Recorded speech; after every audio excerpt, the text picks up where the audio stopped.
went, got dressed, and got changed, sorry. And then I Googled it while I was in the room. And they're like... And it's like the craziest gang in the world. Like, if their opposition sees you wearing them clothes and them colours and stuff, like, it's on sight. Like, not even a punch or anything, they're shooting you.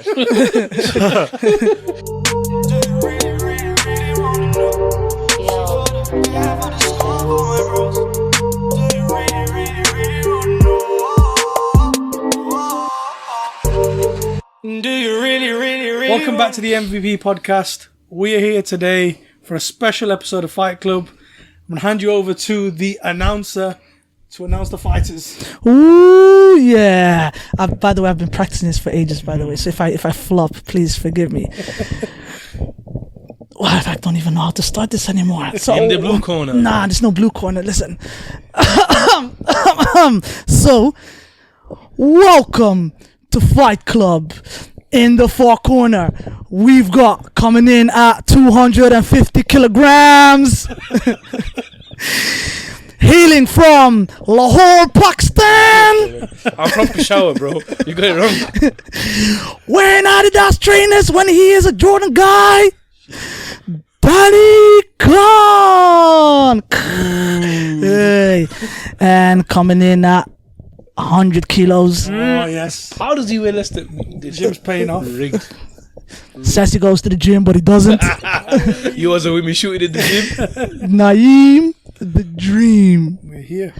And then we present to you the #1 heavyweight champion of the world.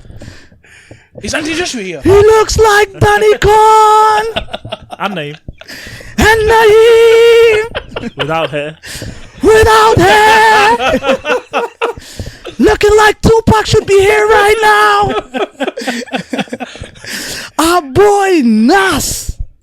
Wagwan family. And then you've got me, B-Man, obviously. Finally got me here. Finally, man. Yeah, finally. It's been a minute, man. Lads, what's good? We're chilling, man. That's how we do. Just chilling, man. Enjoying life. Yeah, Danny, you went Sad to... about the Kobe Bryant news. Yeah. We're filming this just maybe an hour or so after the tragic news of Kobe Bryant passing. So, rest in peace to Kobe. And Rest in peace. our thoughts with his family. Definitely. Danny, you went to Portugal. That's right, yeah. How was it, man? Weekend break in Porto. Wonderful city. You have to go there, man. Beautiful sights, beautiful scenery. An hour and a bit. No. It's 2.5 hours. I got there an hour and a bit. Portugal is it's not that close. It's not that close. It felt close. But, Africa, so. But you know what? This is how I managed to slip things in very smoothly. So, obviously, Nasser has been on holiday recently as well. Well, I mean, no. Oh, yeah, you've been on holiday. You've been working. Yeah. That's been working. You don't count his holidays anymore. Can I get a two-time? Two-time! So, we got Nasser on right now, and you're kind of an enigma, man. Kind of. Yeah. People want to know, but they don't know. To be a full enigma? Huh? What do I gotta do to be a full enigma? No, I think you are, People you don't know are asking about you. Yeah. Who the hell is this guy? Innit? You've seen that Instagram. I shouldn't be doing podcasts. So real talk. Real talk. Keep the secret. Nas, who are you? I'm Nasser from Sheffield. Nasser from Sheffield. That's He it. is Nasser though, from man. Sheffield. Nasser from Sheffield. For All those of you you guys have known me for years. Yeah. For those of you that don't know, the reason why we got Nas on is because he has a lot of friends in a lot of high places, especially in the world of boxing. So do you want to That's the rumor. That's the rumor. That's the rumor. We're doing this. I know, y'all tell me. So we've seen you in Saudi with AJ, not just ringside. Never mind that. You were in the goddamn ring. Jumping. You were jumping in the ring. You were close to Yeah. That's how close you were. That ring nearly collapsed, hadn't it? That ring nearly collapsed, hadn't it? We was all jumping. And you were backstage in the dressing room after the knockout of Deontay while they're celebrating as well. Like, these are like your dressing room got turned upside down as well. Your Instagram is crazy.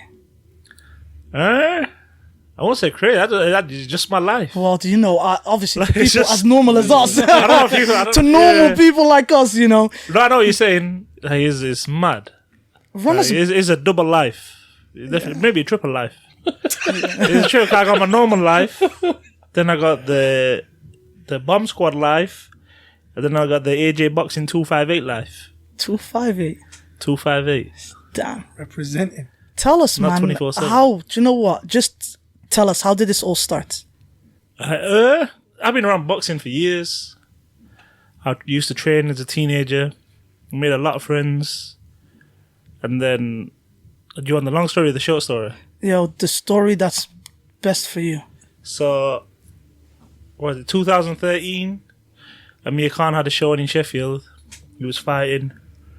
And Can I was a cut guy- you off real quick? Is any of you related to Amir Khan? Because that's what No a lot of one's related to Pakistani people do. Amir That's No what a lot one's of related to Pakistani people Amir do. Khan. That's my cousin. That's my cousin. and then he was fighting in Sheffield. And there was a guy on the undercard. Heavyweight guy from America. And he sparred a friend of mine back in the day in Klitschko camp.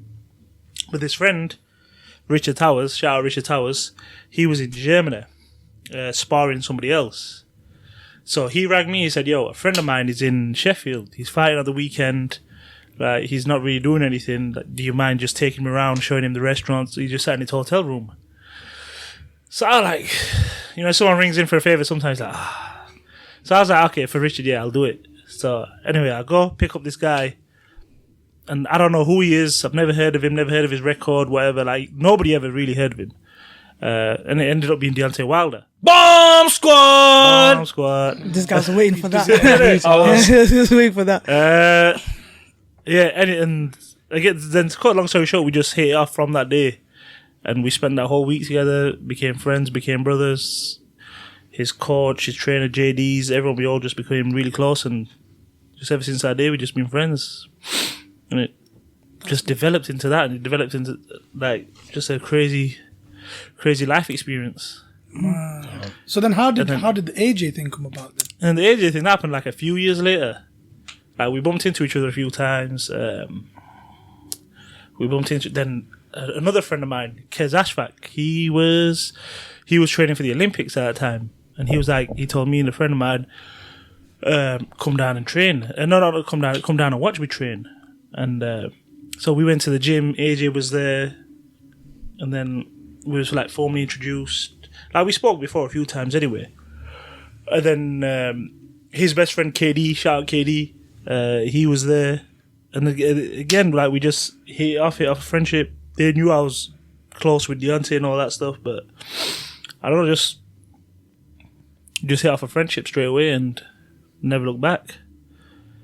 And it's put me in a bit of an awkward position. To say the least. Yeah, a bit of an awkward position.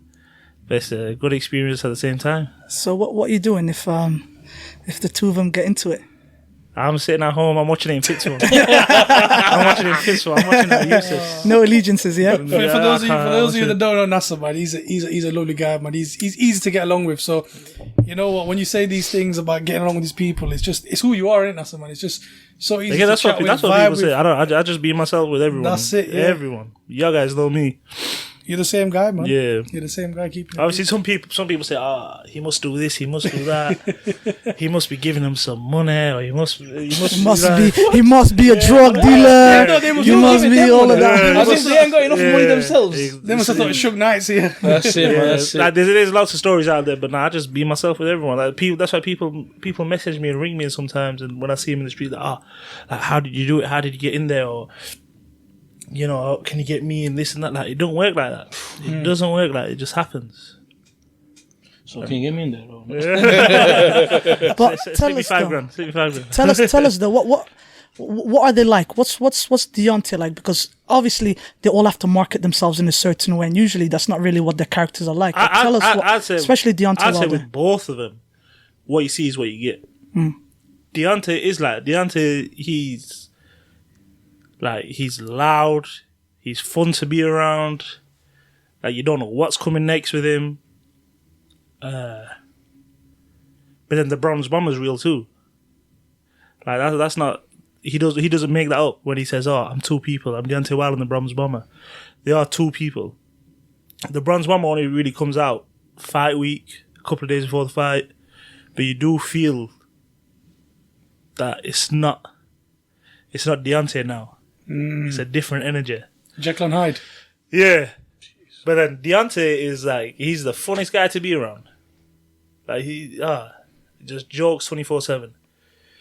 You're up all night, even just sat in a room like this talking. And he's just the funniest guy going. Like, you can bring the kids around him, everyone has a good time. So, and then AJ is the same. AJ just easygoing guy. Honestly, just loves life, loves everybody. He's nice with everyone, he's cool. But then when it's time for him to get serious as well, he'll get serious too. But honestly, I'd say what you see is what you get with both of them. Some people say, they're fake, they're just doing it for this. They're not. They say, AJ just be nice for the cameras and all this. Like, AJ's be cool. Like, if you're cool with AJ, AJ's cool with you. Same with Deontay. If you're cool with Deontay, he's cool with you. But then, at the same time, they're both world-level fighters. And what their job is to do is punch someone's head in. That's how they make their money. Yeah. So, put it lightly there. You know, but it's true, that's their job. Punch someone's head in and try not to get your own head punched in. Do you know with these guys, like, because you've been there, if you guys have seen Nasser's Instagram and his stories, he's active, he's there. Like B-Man said, he's in the ring. But like, leading up to the fight, like you said, they're all cool, lovely guys, they're bubbly, they're with you, you're having a laugh and a joke. But close that time, did they kind of lock you guys, did they lock everyone off? Did they kind of go into their own element? Because the world champions, they take it to another level. To an extent, yeah, to an extent. Is that what you have to? Especially on a big fight week. Mm-hmm. On a big fight week, there's people, everyone's around. The media want you, the obligations you got to fill. Commercial people want to do stuff. This guy wants this. People trying to ring for, like, last minute, if you've got any tickets. Yeah. And these guys got to fight at the end of the week. Mm-hmm. So then their mood's already kind of more dark. Because, again, they got to fight at the end of the week. So you just got people nagging. Not in every situation, but obviously you get people nagging for anyone. Even a guy who's fighting at a small hall show, you can get people ringing you on the fight week for tickets and, have you got any for sale? So I think with every boxer at every level, the fight weeks are intense. Like, even, again, Kid Galahad, I spent a lot of time with him. 2-3 weeks before a fight, he started, because, again, they're cutting weight, they're doing this. Obviously with heavyweights, you're not doing that, but you're just cutting weight and you're just more aggressive. Because you have to be in that. You can't be in a good mood all the time or just be happy all the time. They go into a fight and then switch on. Oh yeah. I think it has to be a process. It has to be a process. And I think they all go through that process. So tell us, man. Tell us a story. Because usually when we're sat and we're chilling, you tell us the funniest things. You tell us the funniest things. So PG. Yeah, definitely PG. I've got a lot of first kids watching, man. No, all my stories are PG. All my stories are PG. It might be a bit swearing. Good lad. My editing skills have gone to a level where I can go boop anytime someone. I can't even think of a story off the bat now. Nah, okay. How about I'll ask you to tell a story that you might told have to cut me. this out though because it's all good. It's all good. You tell me. You're not meant to be saying that. No, tell me if you can't say it, then you just say it out. There's obviously. It was a story in Las Vegas about the clothes. First time I went to America, 2015. There's a clothing brand called Crooks and Castles. Sponsor MVP podcast, please. Fire brand. I've actually got a couple of their clothing. So anyway, they had this big T-shirt, and they had the big number 13 on, and I just thought, it's a cool T-shirt. So I bought that T-shirt anyway. So I flew into Vegas wearing this T-shirt. So I jump in and So I get to the hotel now, and the couple of hours I'm there, I'm just getting loads of love off these Mexicans. Like, honestly, everyone's showing me love. This is so crazy. Everyone's showing me, everyone's speaking Spanish to me and everything. I'm like, nah, from England. Ese, all that. Like, no disrespect. Like, that's the only Spanish word I know. ¿Cómo estás? Yeah. 1, 2, 3, 4, 5, 6. I don't know. 5 de Mayo. I know.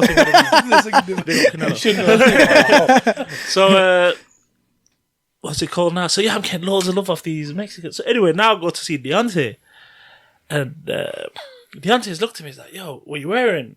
I'm like, "What you on about?" I'm like, "Yo, what you wearing?" He goes, "Yo, take that off now." I'm like, "Take what off?" He goes, "Take that T-shirt off." I'm like, why? Why am I gonna take my clothes off? And he's like, yo, that's MS-13 right there. And I was like, what the sorry. Wait, my editing skills. Yeah. Sorry, I don't want to swear. I was like, what's MS-13? And he was like, like, just do it. Do it, come back and I'll tell you. So I went, got dressed, and got changed, sorry. And then I Googled it while I was in the room. And they're like, and it's like the craziest gang in the world. Like, if their opposition sees you wearing them clothes and them colours and stuff, like, it's on sight. Like, not even a punch or anything, they're shooting you. So I've never wore that t-shirt, never took it to America again or anything. I don't know how I got through security wearing that. If that's a known gang, like one of the biggest gangs in the world, I do not know how I went through security with that. Damn it. Yeah. Do you still look a bit Mexican as That's well? what I'm No, saying. do you know what? So they all thought I was Mexican. A lot of people thought I was Mexican. But even after that, though, my cousin, he broke his nose years ago. He went with me on this trip. So even after that, we were still, not as much, but we were still getting love off Mexicans, thinking we were Mexican and he was a fighter and I was his coach. Like, I swear to God, literally the whole weekend, because Leo Santa Cruz were fighting on that show. Yeah. So there were loads of Mexicans about. So they all assumed we were Mexican. They were like, so Mexicans come with love. Like, they didn't know who we were. They just thought we was a fighter and a coach walking around the hotel. And they were just coming with love, honestly. Do you know what's funny? It's one of my boys, Sahan. So shout out to Sahan because I absolutely love him. Yeah. Whenever we go on holiday, when we went to Spain, they thought he was Spanish. When we went to America, they thought he was Mexican. We stayed in the Dominican ghetto, and they thought he was one of them. Even when we went to, huh? What were you doing staying there? Oh, no! It's just we had an apartment, and it was in Manhattan, so it was nice. Oh, in Manhattan. Yeah. Okay. And then when we went to Dubai as well, like they thought it was Arab. Like you guys just got everything. I was. Actually, I wasn't getting Arab. They knew I was Pakistani. I was trying to flag it. I don't like one of the sheikhs. It's like, what happening? What's the best fight you've seen Nasser live? Because you've been to AJ Klitschko. AJ Klitschko. Yeah.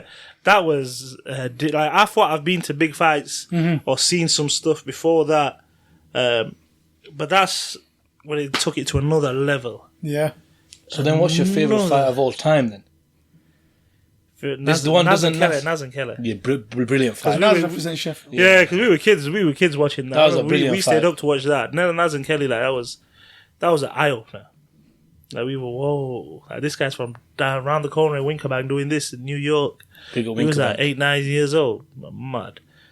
But yeah, AJ Klitschko, the atmosphere. Because what you got to remember, before Frotch and Groves 2, Yeah. stadium fights were unheard of. For our generation, like Eubank, like they used to have them, but they used to have 40, 50,000. Now AJ said 80,000 on a regular. Ridiculous. On a regular. Don't tell Carl Fresh though; he'd be very upset with that. Shout out Carl first. But what's in the plans then for these guys? Do you think they're gonna meet? Do you think I think they will. Personally, I'd say the end of this year or next year. You heard it here first. The end of this year. But did you hear? I saw a little clip of Eddie saying like Saudi are willing to offer 150 million Yeah, I each or heard something. that as well over the week. A couple of days ago. Money. 150 million each. Ooh. It's ridiculous. Wow. Yeah, Saudi are doing big things this Saudi year. doing They're big up Saudi, man. things. You ready to go back? Big up Abdulaziz and Khalid.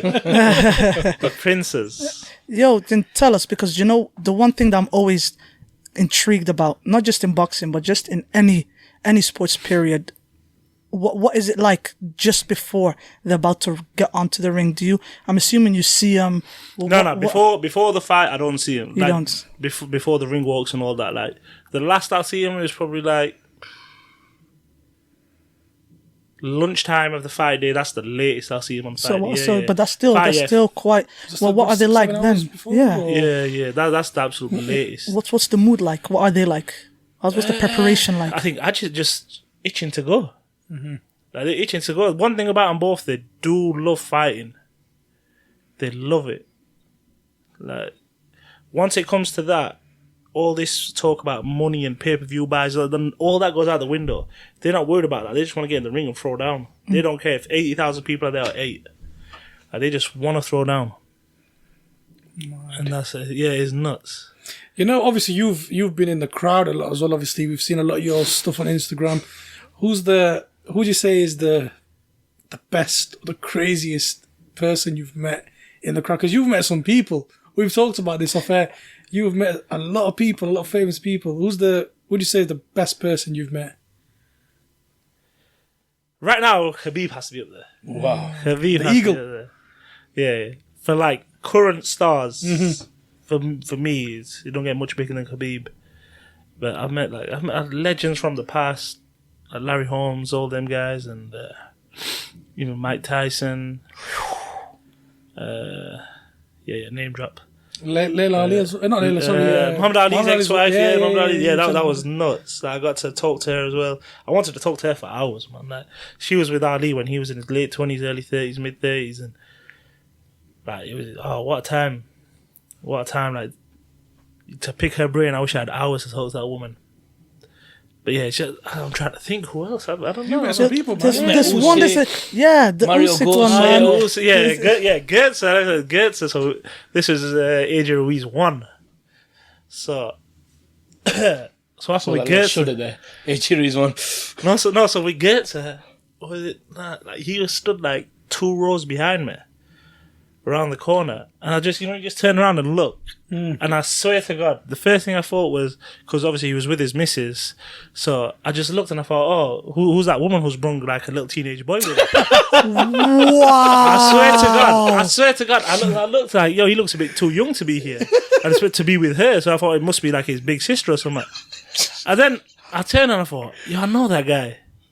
And then I looked again and I thought, yeah, that's Mario Götze right there. Like, he's got a winner in the World Cup final. Like, how many men have done that in the history of the world? Like, Not many. Exactly. 150 years, however long it's been going on. There's a handful of guys. And I looked, I thought, yo, like, what a player, especially before he got ill and all that stuff. So yeah, that's not one who I expected to meet through boxing, but it was a good one. But yeah, I don't know. There's so many people. Who's missing? Who's on that list that you're thinking, I need to meet them, or next time I go to a fight, I want to see that guy. Or that I don't think there's probably anyone like Floyd's the big one, but Floyd don't seem like, because most of the people who I've met, it's like we've had a little conversation as well. Floyd doesn't seem like the kind of guy you can have a conversation with anyway, so it's a bit, But whereas like obviously I've met like Lewis, Holyfield, them guys. Wow. Like, I've spoke to these guys a bit. But there's who else? Mark Breland, one of Deontay's trainers. Like, not many people know Mark Breland. Mark Breland's the best ever amateur to come out of America. 2-time, I think, welterweight world champion. Like, unbelievable fighter in his day. But like, he's just not really fallen off the radar. Just people don't really know about him. He's a very interesting guy to talk to. Very interesting. He's been there, seen it, done it all. Like, so with boxing, I think I've met everyone, almost everyone who I grew up admiring. Admiring. Nas, I spent a lot of time with Nas a few years ago. Like, he's in Sheffield anyway, so you're bound to bump into him at one point. But I know a few of his family members, so I spent some time with Nas. Kevin Kelly was a weird one. Not Kevin Kelly personally. Okay. Like, Kevin Kelly, we bumped into him in McDonald's in Vegas. All right. And ended up sitting down with him for 3 hours. Wow. Yeah, and just talking boxing, talking about the NAS fight, talking about everything. Like, that was just nuts. I just sat down having a burger, and I'm like, I feel like a fish burger. That filet of fish. Yeah. We just sat down. I just remember hearing this voice. I didn't see him. He was round the corner in McDonald's. And I heard this voice. And I'm like, yo, I know that voice from somewhere. And I've not seen a current picture of Kevin Kelly or nothing. All I know from Kevin Kelly's voice is the old NAS videos. And I've heard that. And I go, yo, I know that voice. And I looked around and I seen him. I'm like, yo, that's Kevin Kelly. Like, yo, you're Kevin Kelly, innit? He's like, yeah, where you from, homie? I'm from Sheffield. He's like, oh, they call me Nas too. You don't want that. Had to hunt him, you hunted him there. We sat there like 3 hours. That was nuts. Lennox Lewis, I've had good conversations with him. Holyfield a few times. Wow. I've met Mike Tyson, but being around him is just nuts. Like, there's 1,000 people trying to get pictures, so you ain't got no time for no one. Understandably. I think I met Hitman. Yeah, I met Hatton years back, maybe 2005, 2006. Barrera came to the gym to see AJ. Oh. Like, that was a cool experience. You missed Rashford recently, didn't you? Yeah, I was in yeah, there. I you was missed dying. that. Yeah. My nephew was there to see him though. Like he actually wanted to go to the gym to see AJ train that day. I was away. But yeah, Rashford was there. Yeah, your mom showed a picture. Yeah. My mum was there too. Yeah, My mum was there too. But yeah. crazy. So It's with mad. all these guys you've met, and obviously with your boxing knowledge, you've been in the game for a long time, very respectable time. What's one matchup that you didn't get to see that you wish you had seen, like a fantasy matchup? Throughout history. Yeah, throughout history. Let me see. Everyone actually said Tyson Ali. Not for me. I'd love to see Lennox Lewis versus Ali. Wow. Honestly, that's my dream matchup. I rate Lennox as the second best heavyweight of all time. Who'd you number one? Unbelievable. Ali, I'll leave it at that. That's a really silly question. I'll be honest with you. Man, I was trying to press him. Cut him out altogether. That's how you got the gig. I was trying to preach something out of him. I've got a beard too. I can work on here. Shave you off, man. That's some of the bands. Have you met Kevin Hart before? No, I don't make Kevin Hart. that's a good- I've never met Kevin Hart. Share some of your jokes with him. No, I can't. He's so funny to hang around with. Oh, He won't let you get a word in. It seems anyway. But yo, Nas, man, it's been amazing having you all, bro. Thank you. Been waiting for a minute, We'll be man. back soon, man. We'll be back. Yeah, soon. my boy. So, guys, thank you so much for watching. It's a special episode of the MVP podcast. We're going to be back again soon. Please share, like, and subscribe. Do the thing, and then we're going to be back again soon. Peace. Oh, before I let you go, actually, there's one more thing. So, Nasser, when we do Fight Club, there's always a number one rule of Fight Club. I remember this. Yeah. I remember Tim doing this. So- I don't so- remember the We do talk about it. So, Nasser, Yeah. what's the number one rule of Fight Club? number one rule of Fight Club is we do talk about Fight Club. Yeah. Peace.